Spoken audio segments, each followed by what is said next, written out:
Hey guys, what's up? This is Teddy Macedo, aka bearRimshot's speaking. Today I'm definitely gonna share you guys on what are my thoughts on E3 2018. Sorry I'm late with this video. So anyways, here we go. First off, let me share my thoughts with this particular game.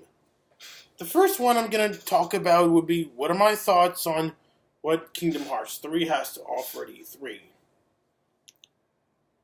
Now, to be very honest, it was definitely no surprise to see that Frozen would have to be in Kingdom Hearts. Why shouldn't that be a surprise? Well, let's just say when it comes to Frozen, in general, it's considered to be a very popular movie. So popular that it got several short films, including one made in Lego, as well as having to pop up in several crossover projects, including Disney Infinity, as well as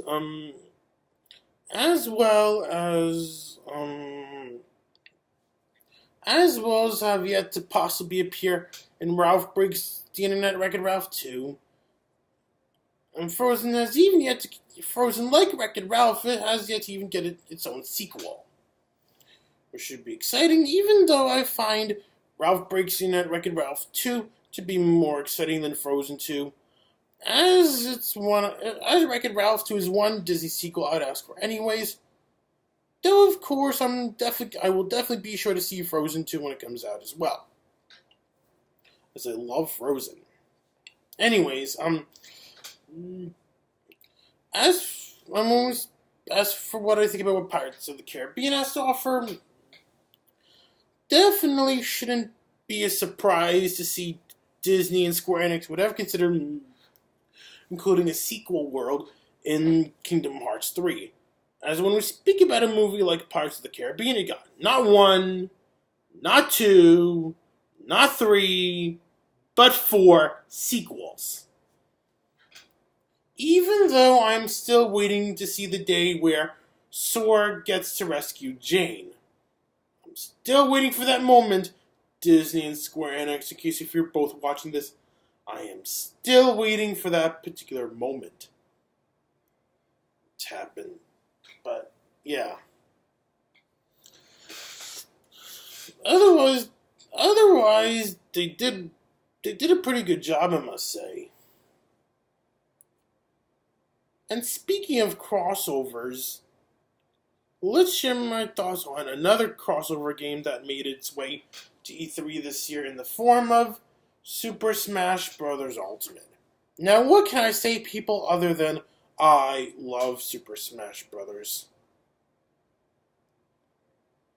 I am so happy about the fact that everybody from the first 4 games will be returning in Super Smash Bros. And yes, people, this includes characters such as Snake and the Ice Climbers. And because of everybody from the first 4 games of Super Smash Bros. Will be returning, this means anyone who gets to be in Super Smash Bros. In general, past, present, and future, can automatically get his own amiibo with no problem. Meaning, this is the moment where I can finally now might as well expect to see amiibo figures for characters such as Snake, Squirtle, Ivysaur,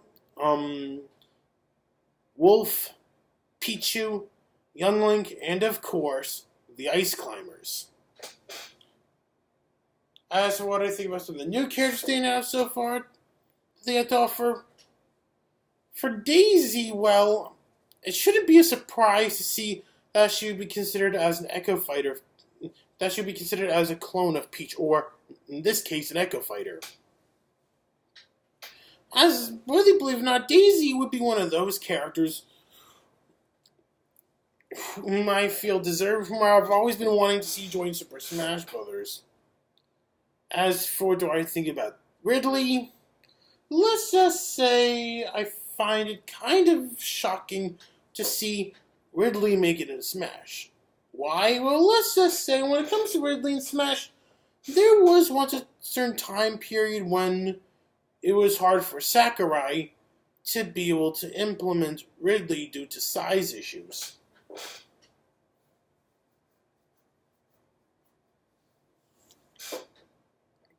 But, yeah.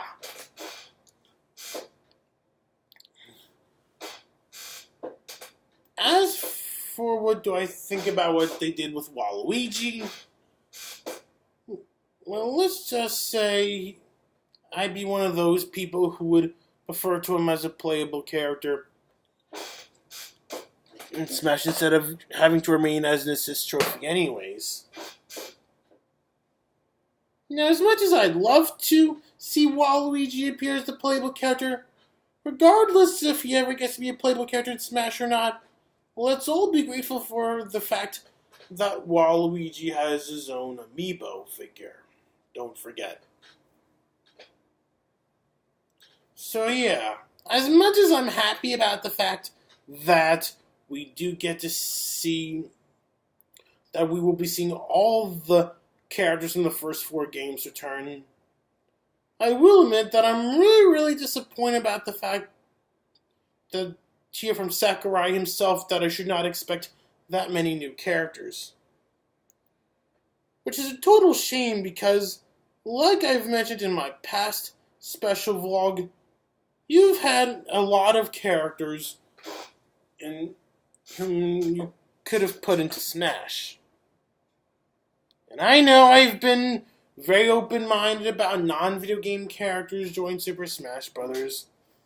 Now, in case of you all wondering why I would do such a thing, well, let's just say when it comes to non-video game characters in Smash, you all might be surprised to learn that when we speak about non-video game franchises in general, you all might be pleasantly surprised to learn that there have been certain times when non-video game franchises or non-video game characters did play a bigger role in the history of video games, or in the history of Nintendo or fighting games.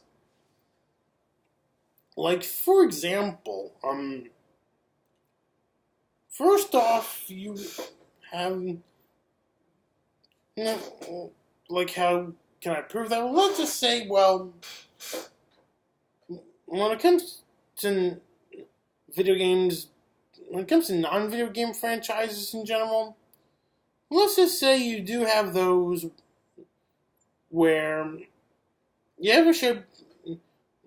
Here's why I've been very open to see non-video game characters join Super Smash Bros. Now, first off, you do have those who may have made his or her first video game appearance on a video game release on a Nintendo platform like Mickey Mouse and SpongeBob and Scrooge McDuck. And then, of course, you do have some of those who do play, that can play a big role in Nintendo's history with the likes of Goku and Batman.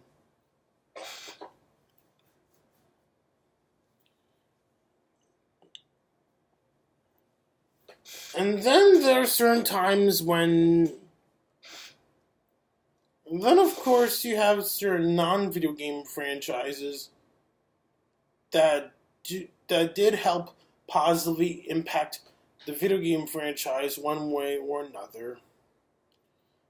Like, for example, what caused Marvel vs. Capcom to be created was all thanks to X-Men vs. Street Fighter, which explains why Wolverine appeared in every Marvel vs. Capcom game, going all the way up to Marvel vs. Capcom 3.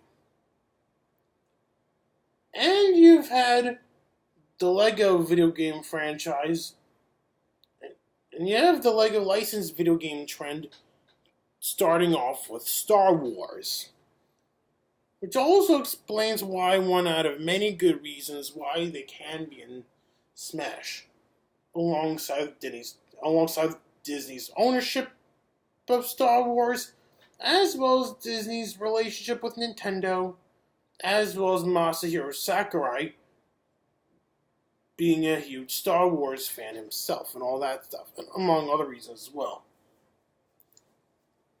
And then, of course, you also have another good reason why I think a non-video game character can fit well in Smash would also come to the fact that that you do have those who may have guest appeared in another fighting game. Like, for example, you had Spawn, Darth Vader, Yoda, and Starkiller all guest appearing in a Soul Calibur game.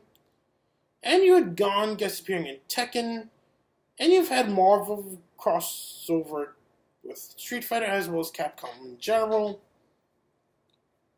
And you've had DC crossover with Mortal Kombat, as well as have Freddy Krueger guest appear in a Mortal Kombat game, as well as some non-video game franchises already getting their own fighting games with the likes of Star Wars, Dragon Ball, and DC. And, anything else I have to say?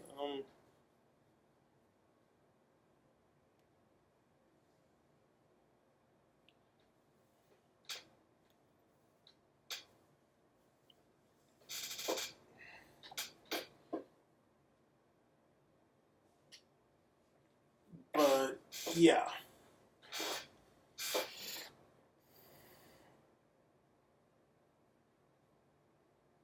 And then you do have characters that are considered to be no stranger to video games,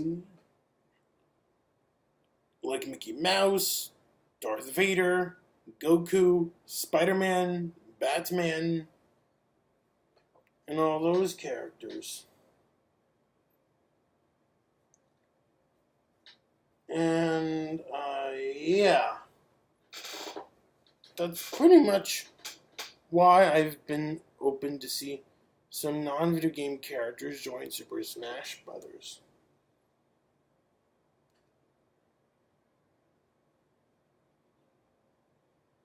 I mean, for every Atari T, you do get a Star Wars Battlefront.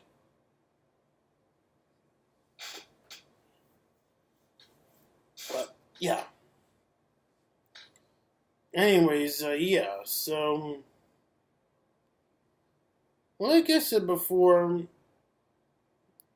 I'm definitely happy about the fact that this game will still support Amiibo, which is great. Which means I could expect a second Daisy Amiibo to be made, so that way, in a Battle of the Groups game between Jackie Macedo and Zelda, this is the moment where the player choosing to play Jackie Macedo and the player choosing to play Zelda can both use Peach, Daisy, and Rosalina if both of these players really want to for themselves. But, yeah. And we're also gonna get a Snake Amiibo as well as an Ice Climbers Amiibo. It should also be very exciting, as well as a Wolf Amiibo. And speaking of toys to life, now it's time to share my thoughts on in regards to Starlink. Which I must say, as much as I was originally skeptical about that game at first, as much as I love toys to life in general, as you guys can see, I will admit that I am pleasantly surprised to see what Starlink figures look like. At least it all won't be just vehicles; it'll be just like ways to come from your other typical Toys to Life franchise. At least I still get the option of using the figure of the character, getting my hands on the figure of the character alone. And to make matters even better, I did hear that I should expect a Starlink figure based on Fox McCloud being made. Which means if Fox ever get to have two different group leaders, don't try to pick battles saga that rationally connect, this is the moment where, next thing you know, both players who love Fox can use Fox if both of these players really want to. But yeah. And I'm definitely excited about the new Spider-Man video game coming out soon. As for what do I think about what Star Wars Battlefront 2 has to offer, I'm definitely happy about the fact that I should expect Obi-Wan, Anakin, Grievous, and Dooku all return to Star Wars Battlefront 2 finally. However, I am personally surprised to see that Mace Windu didn't get to return, which is a total shame, considering of how that he does, however, get to play a big important role in all of Star Wars Battlefront history alongside with Count Dooku, Luke Skywalker, and Darth Vader.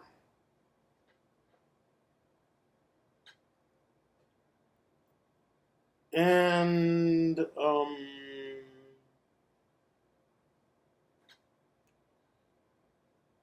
yeah, well, as much as I'm happy to see that we're gonna get more amiibo, particularly for Super, we're finally gonna get a snake amiibo, an ice climbers amiibo, and a wolf amiibo, as well as a young Link amiibo, as well as another Daisy amiibo. I'm still waiting. I've still been waiting very, very patiently to see more Sonic amiibo, more Street Fighter amiibo, some Lego Marvel amiibo, and some Lego Incredibles amiibo as well. Now, I know we've already gotten amiibos of Sonic and Ryu for Super Smash Bros., but we're talking about made for the actual games themselves. I would absolutely love it if Sega can consider allowing Nintendo to make Sonic amiibo that I can use for any of the Sonic games coming to the Switch, as well as see Capcom allow Nintendo to have Street Fighter amiibo being made that I can use for all the Street Fighter games coming to the Switch, as well as Warner Brothers and Traveler's Tales to allow Nintendo to be able to make amiibo that I can use for any of the licensed Lego games coming to the Switch, with the likes of Lego Marvel 2 and Lego Incredibles. Yeah. And speaking of Lego Incredibles, I am, however, really, really happy about the fact that we're finally getting a Lego game based on a cartoon. Well, sure, you may also have Lego Star Wars 3 The Clone Wars, but keep in mind this is Star Wars we're talking about. What's wrong with that? Don't get me wrong, I love Star Wars. Now, when it comes to Star Wars, this is a live-action movie we're talking about, not a cartoon. But yeah. And that's all I have to say. Thank you all for watching this particular special vlog. I'll see you in the next one. Bye-bye!